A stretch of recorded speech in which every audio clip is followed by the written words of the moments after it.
जय हिंद साथियों, जय हिंदुस्तान। मुसलमानों ने किया है ऐसा चाल, वेस्ट बंगाल की मेरे सनातनी हिंदू माए पिताओं का हुआ है सबसे बुरा हाल। जी हाँ, टॉपिक है कुर्बानी, गाय माता की बात। टॉपिक नंबर 1 मेरे साथियों, भारतीय जनता पार्टी वेस्ट बंगाल की शुभेंद्र अधिकारी का जो नया कानून है, उस कानून पर सबसे पहला कदम है कि 14 साल के अंदर आप गाय को काट नहीं कर सकते। 14 साल के बाद आप उस गाय को काट कर सकते हैं। लेकिन सबसे पहले ये नंबर 1 सवाल, बिग ब्रेकिंग अपडेट के साथ वीडियो को शेयर कर देना मोहम्मद शाहिद के साथ। साथियों, मैं वो प्रूफ के साथ आप लोगों के सामने रख रहा हूं कि किस तरह शुभेंद्र अधिकारी ने गाय माता, जो हिंदू सनातनियों का गाय माता रेस्पेक्ट किया जाता है, वो गाय माता को किस तरह वेस्ट बंगाल ही नहीं हिंदुस्तान से गाय माता को किस तरह खदेड़ने की काम कर रहा है। यानी नाम से नाम ही नहीं रहेगा गाय का।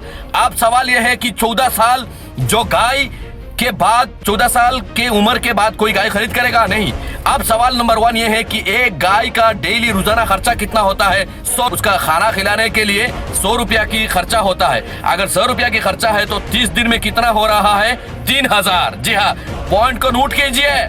एक दिन का 100 रुपया है तो 30 दिन में 3000 और 3000 करके अगर 12 महीने के हम हिसाब करें तो 36,000, 33,000।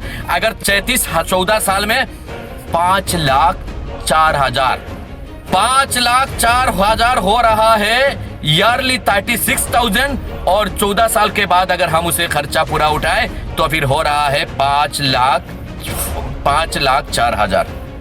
अब बताइए, कोई भी रिलीजन के लोग गाय को पालेंगे? सबसे बड़ी सवाल है, कोई भी गाय अब नहीं पाएंगे। क्यों? जो खसारा हो रहा है वो खसारा से भरेंगे कैसे? अब फिर भरपाई होगा कैसे? इसका मतलब ये हुआ कि शुभेंद्र अधिकारी या फिर आसाम के चीफ मिनिस्टर भी कहिए, ये जो गाय का जो कानून बनाया है, ये कानून से गाय नहीं, गाय तो खतरे में है ही है, पूरा हिंदू लोग भी, मुस्लिम, हर एक रिलीजन खतरे में है।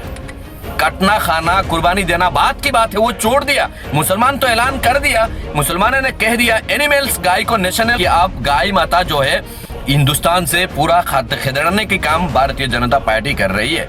क्यों भाई? 100 रुपया से अगर डेली उसका पीछे हम खर्चा करें तो महीने का 3000, और महीने का 3000, 12 महीने में 33,000, और 14 साल में 5,04,000। क्लियर बात हो गई है। अब 5,04,000 आप इसका पीछे खर्चा करके क्या कोई गाय?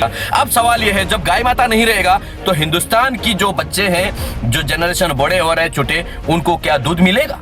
दूध नहीं मिलेगा। वेस्ट बंगाल की रसगुल्ला नहीं मिलेगा, पनीर नहीं मिलेगा, जितने भी हेल्थी वाला है वो चीज खत्म हो जाएगा। तो धीरे धीरे इसका ऊपर हेल्थ के ऊपर भी इफेक्ट आएगा। ये सबसे बिग ब्रेकिंग के साथ में मोहम्मद शाहिद आप लोगों को बोल रहा है। अब इस हाल से निकलने का ऑप्शन दूसरा कुछ है, मैं बता दूं। हाल ये है कि आसाम सरकार द्वारा या फिर वेस्ट बंगाल सरकार द्वारा ये कानून अगर बिल पास करते कि हाँ, गाय माता जो है राष्ट्रीय पशु घोषित करे या ना करे, लेकिन हमारा टारगेट है कि गाय को राष्ट्रीय पशु घोषित करनी चाहिए। लेकिन इसमें ये जो गाय का जो खर्चा है, ये खर्चा अगर आसाम और वेस्ट बंगाल की सरकार ने कहेगा कि जो गाय पालेगा उसको रोजाना हम 200 रुपया करके देंगे। 100 रुपया आप उसका पीछे खर्चा किया, उसको खिलाया, और 100 रुपया आपका फायदा हो गया। बीच में आपको दूध भी पी लिया, और बीच बीच में आपका जो भगवान, जो गाय माता है, उसे आप रेस्पेक्ट भी कर लिया, पूजा भी कर लिया। सही है ना बात? तो ये जो है मोहम्मद शाहिद की तरफ से ये मशवरा है। आप आवाज ये उठाओ कि गाय माता को राष्ट्रीय पशु देने के साथ साथ 200 रुपया जो गाय पालेगा उसको भी देना चाहिए। क्यों? मेरे सनातनी माए, पिताए, भाई बहन, कोई भी गाय को आप बेच नहीं पा रहे, मुसलमान नहीं ले रहे। इसलिए मोहम्मद शाहिद की तरफ से ये मशवरा है कि एक गाय का पीछे डेली 200 रुपया या 300 रुपया, जो भी खर्चा जो लोग गाय पालते हैं, अगर मुझे मिस्टेक है तो मुझे मालूम नहीं, मैं अंदाजा से पकड़ा कि 100 रुपया, अगर 300 या जो भी है उसमें से 100 रुपया आप ज्यादा पकड़िए और गाय को रखिए, दूध पिए, बच्चा दो, जो भी है वो आप आपका भगवान के हिसाब से आप पालिए, रखिए। ये बहुत बड़ी अच्छी खबर है। ठीक है, ये कानून बिल पास होनी चाहिए। जय हिंद।